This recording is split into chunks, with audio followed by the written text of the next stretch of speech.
לא היה לי זמן להמליץ לכם על המוצרים, אז עכשיו אני הולכת להראות לכם מוצר ולהמליץ לכם עליו ממה שהתאפרתי מקודם.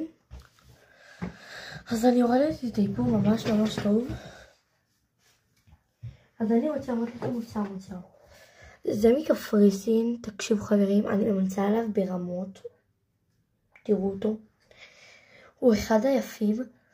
אני אומרת לכם, אם אתם הולכים לשם, אתם חייבות לקנות את זה. כי אתם, באמת, אתם תגידו לי תודה. עכשיו יש לנו קונטור, גם מקפריסין. תקשיבו, כל קפריסין זה פשוט איפור אחד היפים.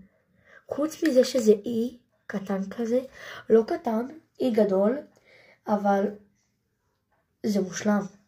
אני ממליצה על זה. זה גם עולה ממש פחות, מעט, זה עולה טיפה.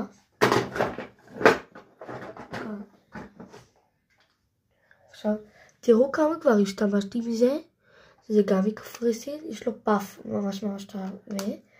השתמשתי בו כזה הרבה, שאני לא יכולה לתאר לכם עד כמה הדבר הזה טוב. אם אתם רוצות לסובב, אתם לוחצות למטה, נוגעות בפקק, במכסה כאילו, וסובבות את הדבר הזה. ואז עולה לכם חומר.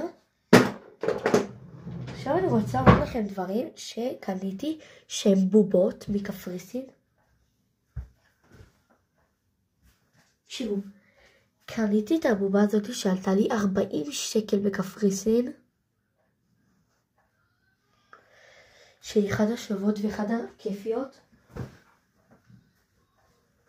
קניתי כזה, זה היה בג'מבו. זה היה באחד החנויות ליד מסעדה כזאת, לא יודעת. זה, אימאלה, זה מושלם. למי שהיה כלב, אימאלה, אתם תעופו עליו. חכו. זה מהארץ, מהבילו, אבל זה גם מקפריסין, בקניון, יש שם קניון, קוראים לקניון המלכים, קניון משהו, שקניתי אותו גם בג'מבו כזה. אז תקשיבו, זה אחד הסקווישים הכי נעימים.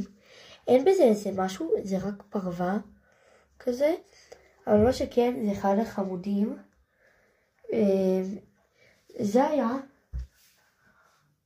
העול, מה שקניתי בקפריסין, ויש לנו עוד 1,000,002 דברים, אבל אין לי זמן. אז יאללה ביי. אתם רואים שם את התיק?